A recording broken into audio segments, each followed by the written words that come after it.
The entire mansion went silent. Not because someone shouted, not because something broke, but because someone did the unthinkable. In the center of the grand living room, under the sparkling gold chandelier, Miss Clarissa, the billionaire's famous fiancée, raised her hand high and sharp, ready to slap another maid like she always did. Everyone froze. The cooks, the cleaners, the guards near the door, even the butler stopped breathing for a moment. They all knew what was coming.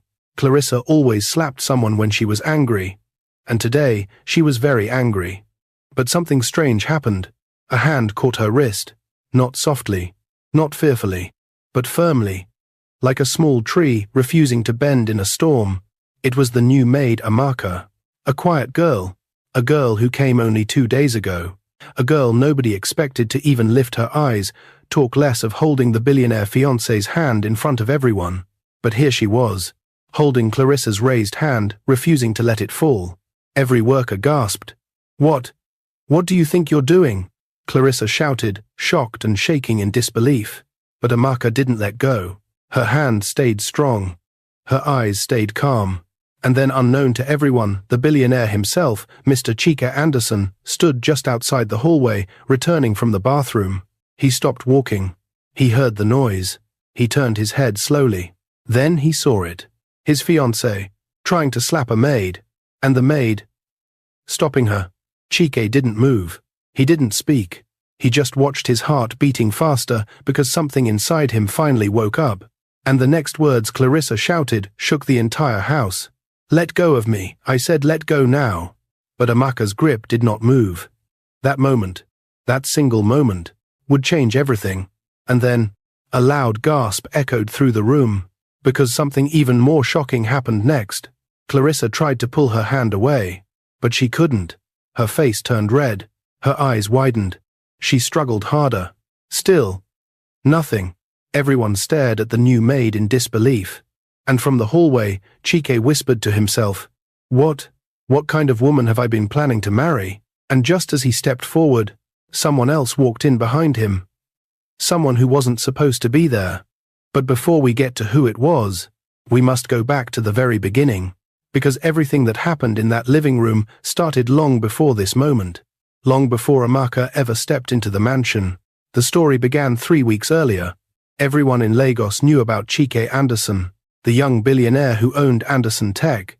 People loved him because he was humble, gentle, and always helped the poor. But not many people loved his fiancée, Clarissa Benson. She was beautiful, she was wealthy, she was famous. But she was also proud. Very, very proud. At the mansion, Clarissa acted like she owned everything, even though nothing there belonged to her. She shouted at workers, insulted them, and slapped them whenever she felt like it. And because they all needed the money, none of them dared to say a word. But Chika never saw her true behavior. Whenever he was around, Clarissa smiled, acted sweet, and pretended to be gentle. She fooled everyone outside the house, but not the people who worked inside. They saw everything. The bullying, the slaps, the wicked threats. Still, they endured it, because they were earning enough to feed their families. Then, one Monday morning, the head housekeeper gathered everyone. "We have a new maid joining us today," she said. "Please be kind to her." The workers looked at each other. "Another maid? She won't last. Clarissa will chase her away like the others." But when the new maid entered, they were surprised. She was calm, quiet, soft-spoken, and something about her eyes looked strong, even though she wasn't trying to show it. Her name was Amaka Nwosu, and she came from a small village to work and send money home for her sick mother. Everyone liked her at once, but they also whispered warnings to her. Stay out of Miss Clarissa's way. Don't talk when she's angry.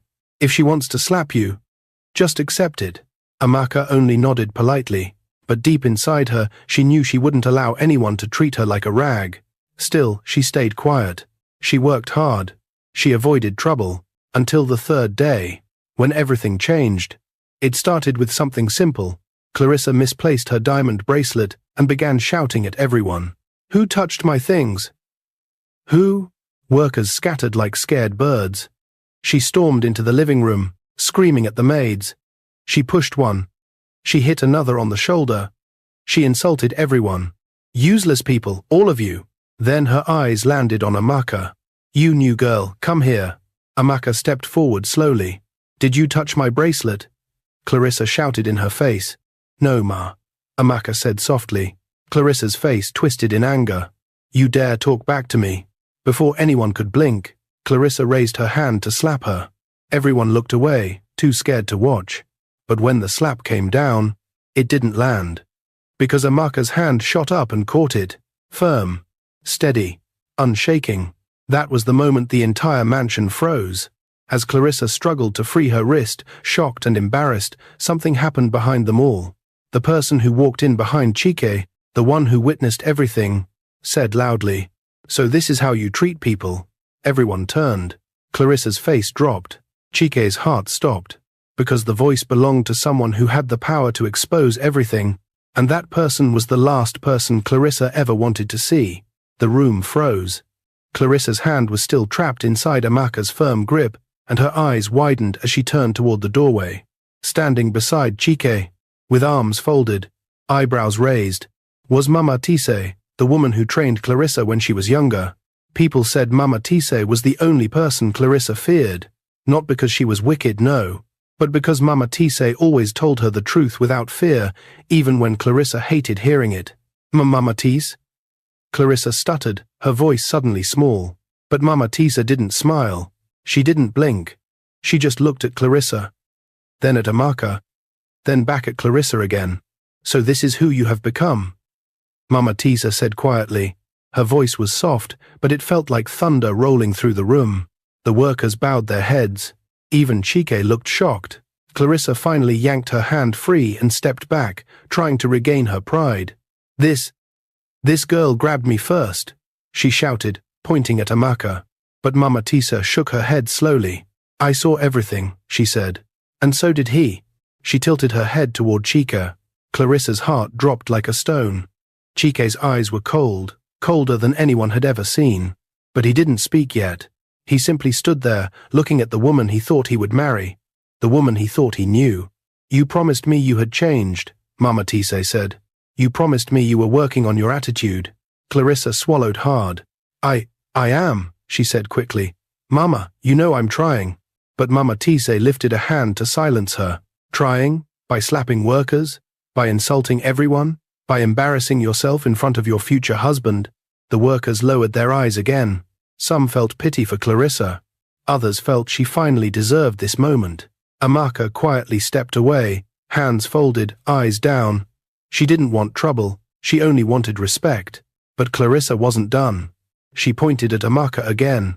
"This girl disrespected me. Why is everyone defending her? She's just a maid." That statement made the air change. Slowly, Chike's eyes lifted. His voice was soft but heavy. "No one in this house is just anything." Clarissa looked at him, stunned. But he wasn't finished. "Everyone here has a family. Everyone here has feelings. Everyone here works hard. And every one of them deserves respect." Clarissa blinked fast. Clarissa's father, Chief Benson, stepped into the mansion with heavy footsteps. He was a tall, dark-skinned elderly man with strong shoulders and tired eyes. Sweat rolled down his forehead as if he had rushed to get there. His face carried something more than anger. It carried fear, real fear. The workers bowed quietly. Mama Tise stepped aside. Chike stood firm, waiting. But Clarissa's whole body froze. "Daddy?" she whispered. Chief Benson didn't look at her first. He looked straight at Chike. "Sir, I know you don't want trouble today," he said with a trembling voice. "But I beg you, we must talk immediately." Chike frowned. "What is going on?" Chief Benson swallowed hard and turned to his daughter. "Clarissa, why didn't you tell him?" Clarissa shook her head fast. She stepped backward. Her voice cracked. "Daddy, no, not here, not now. Please don't." But he ignored her. "Why didn't you tell him the truth?" he asked again, louder this time. Everyone looked at Clarissa. Her lips trembled so much she couldn't speak. Chike stepped closer to her father. "Tell me what?" he asked calmly. Chief Benson sighed deeply.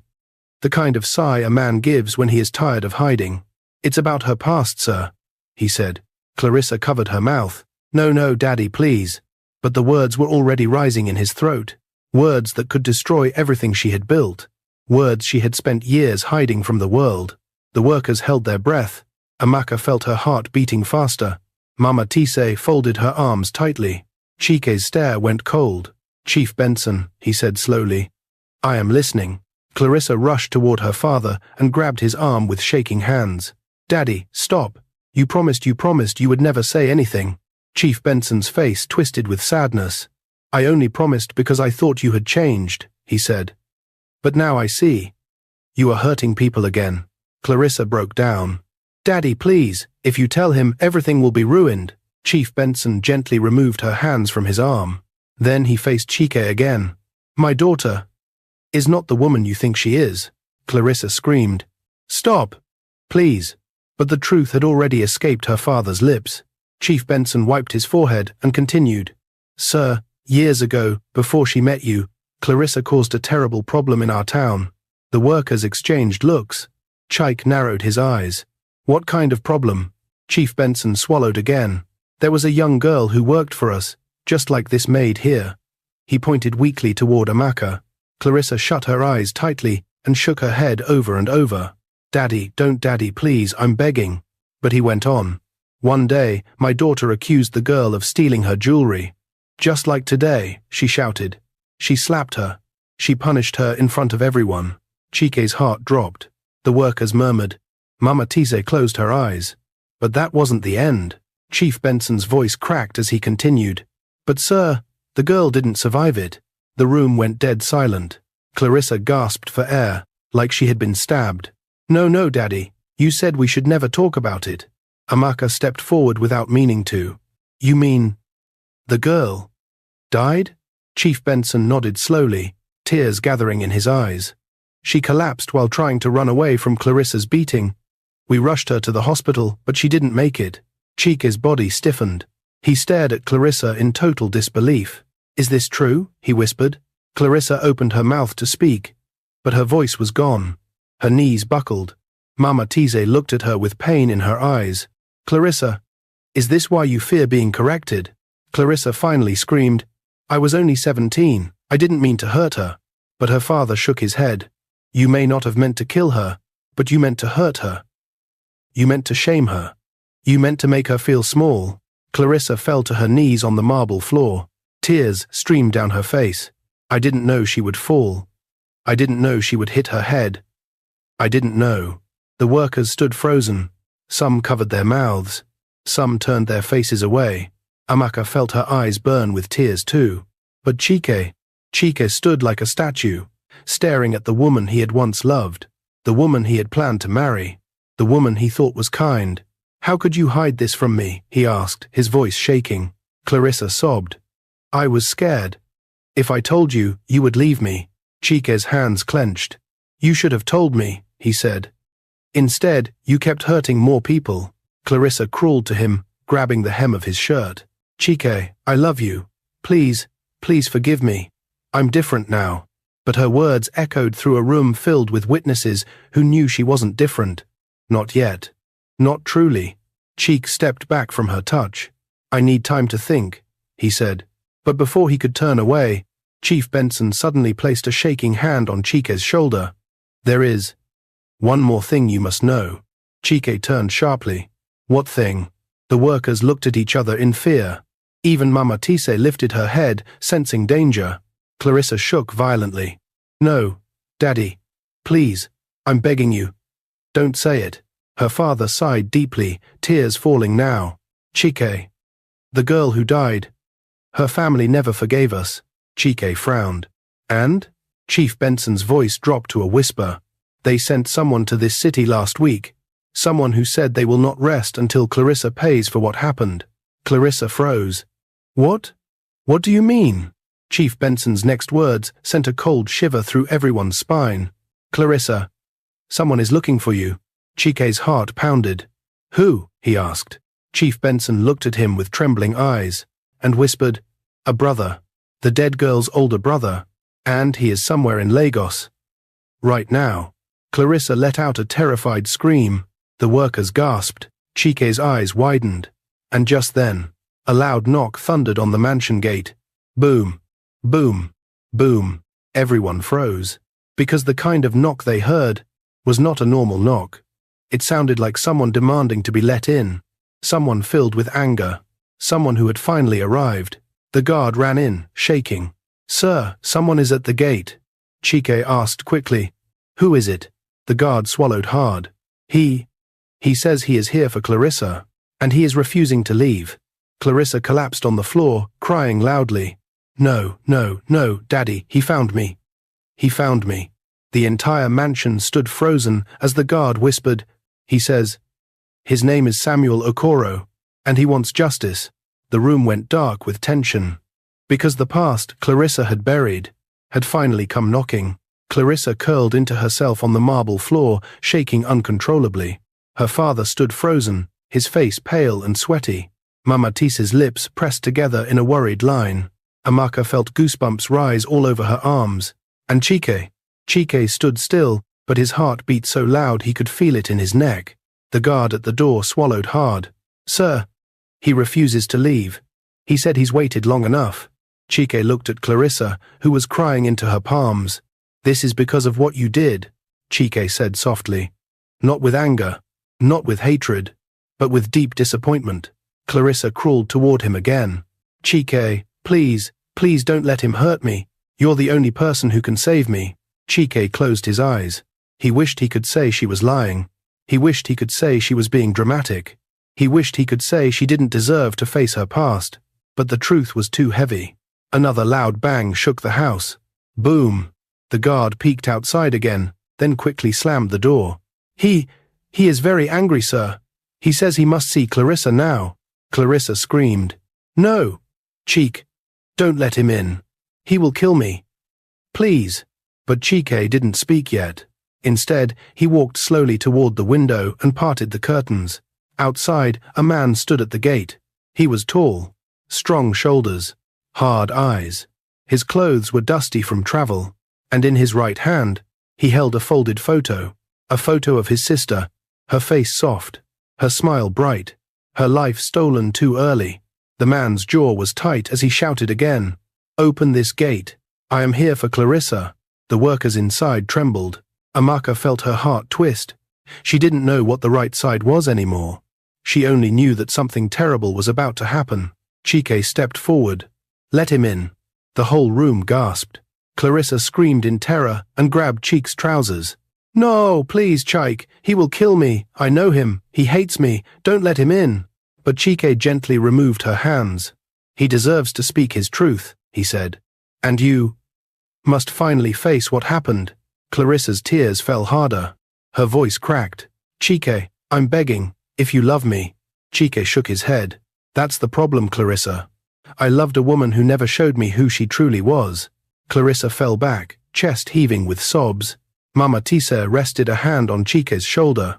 "You are doing the right thing," she whispered. But even she looked frightened. Chief Benson covered his face with his hands, wishing this moment had never come. Chike nodded at the guard. "Open the gate." The guard hesitated, then obeyed. The gate swung open slowly. The tall man Samuel Okoro stepped in. He walked with heavy, angry steps toward the entrance. When he reached the living room doorway, he stopped. His eyes landed on Clarissa immediately, and the room felt colder. Clarissa gasped at the sight of him. "Samuel, please," she whispered. But Samuel didn't blink. His voice came out low and sharp. "So it's true. You moved to the city, became rich, and thought you could hide from me." Clarissa covered her mouth. Samuel stepped into the room fully. The workers stepped back, frightened. Even Chief Benson trembled. But Chike stood strong. Samuel's eyes moved from Clarissa to Chike. "You must be the billionaire," Samuel said. Chike nodded, calm but alert. "I am Chike Anderson." Samuel gave a slow, humorless nod. "My sister used to talk about kind people," he said quietly. "I wonder what she would say about you now." Clarissa began to shake even harder. Samuel took another step forward. "Clarissa," he said, "do you know how many nights I cried? Do you know how many jobs I lost because I was too angry to think? Do you know how many times I wished I could bring my sister back, but couldn't?" Clarissa burst into tears. "Samuel, I'm sorry. I swear I'm sorry. I didn't mean to kill her." Samuel's face hardened. "You didn't mean to kill her. But you meant to hurt her, and you did. My sister was gentle. She never fought anyone. She only wanted to earn money to help our sick mother. Amaka wiped tears from her eyes. Mama Tisa looked away. Samuel continued. She cried to me every night. She told me how you shouted at her, how you slapped her, how you embarrassed her in front of guests. But the day you blamed her for stealing, she ran because she was scared. Clarissa dropped her head in shame. And when she fell, Samuel's voice cracked slightly. Her head hit the ground so hard, she never woke up again. Clarissa began sobbing uncontrollably. I didn't know she would fall. I didn't know. But you slapped her before she ran. Samuel shouted. Everyone flinched. Clarissa covered her ears. The whole mansion felt the weight of the past falling on them like a dark cloud. Chike stepped between Samuel and Clarissa. Samuel, he said quietly. Are you here for revenge? The room held its breath. Samuel's eyes burned. Yes, I am here for justice. Clarissa screamed and crawled backward. No, please, please don't hurt me. I'll do anything. I'll pay you. But Samuel suddenly closed his eyes and breathed deeply. When he opened them again, something had changed. A sadness replaced the raw anger. I didn't come to hurt you, he said softly. I came so you would finally admit what you did. Clarissa froze. I came so you stop pretending you are perfect. Clarissa's tears slowed. Samuel continued. I came to let go. Because carrying anger for years has been killing me slowly. I came to release the truth and release myself. Everyone looked shocked. Even Chike lowered his guard. Then Samuel turned to Cheek. But she must face consequences. Clarissa shook her head violently. No, Chike, please, don't let anything happen to me. Cheek didn't answer yet. Samuel stepped closer to the center of the room. The police case was never closed, he said. My family wasn't strong enough to fight then, but I'm strong enough now. Clarissa's scream echoed against the marble walls. No. Samuel locked eyes with Chike. She must come with me. To answer for what she did, the workers gasped. Clarissa fainted. Her body fell limp on the floor. Chike rushed forward to catch her, but just as he touched her arm, something fell out of her pocket. A small black phone. The screen lit up on the floor. A message was displayed. A message from someone saved as secret number.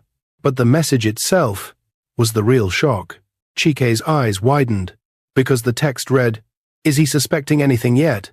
We must move before he finds the papers. Chike froze. Samuel frowned. Mama Tice gasped. Chief Benson staggered backward. Clarissa, half-conscious, whispered in fear. No, Chike, don't read it. But it was too late. Because the next line was even worse. Remember, once you marry him, everything becomes yours. Chike felt his whole chest twist. His breath stopped. His hands trembled. Clarissa's secret was far bigger than anyone imagined. Chike slowly turned to the half-conscious Clarissa. His voice was quiet, deadly quiet. Clarissa, what exactly were you planning to take from me? Clarissa's eyes shot wide open in terror. She grabbed his arm desperately. But before she could speak, a second message popped up on the phone. This one made everyone freeze. Plan B. If he tries to cancel the wedding, use the recording. Chike's heart dropped. Recording? Recording of what? His voice came out in shock. Clarissa, what recording are they talking about? Clarissa's mouth opened. Her eyes filled with fear. And then, she whispered, Chike, please. Forgive me. The entire mansion held its breath, because the final chapter would uncover everything she had been hiding all along. Samuel Okoro crossed his arms, watching coldly. Chief Benson buried his face in his hands. Mama Tisa shook her head sadly. Amaka felt a sting in her chest. Not because she loved Clarissa, but because the truth was painful to watch. Clarissa reached for Chike's hand. I can explain. But he moved his hand away. Play it, Samuel said sharply. If she is innocent, we will all know. Chike unlocked the phone. His finger hovered over the audio file, titled Plan B, Wedding Backup. Everyone watched. Everyone waited. Chike pressed play. A voice filled the room. Clarissa's voice. Laughing softly. Then saying, Once I marry Chike, everything is mine. His properties, his shares, all of it. And if he ever tries to leave me, I have the recording of his mother's hospital visit. That will destroy him. Chike froze. His mother? His sweet late mother? Clarissa's voice continued. He thinks I love him. He doesn't know I just need what he has. Clarissa screamed and covered her ears. No, no, stop it. Chike, please don't listen. But it was too late. The recording ended. The truth stood naked in the room. Clarissa was exposed completely. Not just as someone who hurt the poor, not just as someone who caused a death, but as someone who wanted to destroy a good man's life for wealth. Chike closed his eyes tightly. For the first time since the whole drama began, he cried, not loud, not angry, just quiet tears rolling down his cheeks. Amaka stepped forward gently. Sir, I'm so sorry, she whispered. He nodded without speaking. Clarissa crawled toward Chike, grabbing his feet. Chike, please, please forgive me. I was scared of being poor again. I didn't mean to hurt you. Please, I love you. But Chike finally spoke, and his voice was steady. Clarissa, he said, love doesn't destroy. Love doesn't lie. Love doesn't use recordings to control someone. She shook her head desperately. Please don't leave me. Please. Chike slowly knelt in front of her, and everyone held their breath. Clarissa, he said softly, but painfully, I am cancelling the wedding. Clarissa let out a heartbreaking scream. No. Chike continued, I forgive you, but I cannot marry you. You have to face the consequences of everything you have done. Samuel stepped forward. I will take her to the police, he said quietly. She must answer for my sister. Clarissa looked at Chike with trembling eyes. You're letting them arrest me. Chike didn't blink. You weren't scared to hurt others. Now you must be brave enough to face the truth. Clarissa sobbed so hard she could barely breathe, but she nodded slowly. I understand, she whispered. The guards gently lifted her to her feet. Samuel sighed deeply. For the first time in years, his heart felt lighter.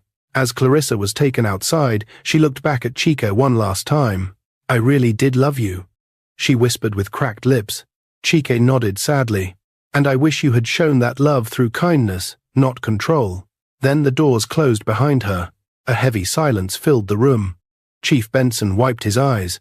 I'm sorry, Chike, he said. I failed as a father. Chike placed a hand on his shoulder gently. You are not the one who caused this, he said. We all must face our choices. Mama Tisa stepped forward next. You handled this like a true man with a clean heart, she said proudly. Chike gave a small, tired smile.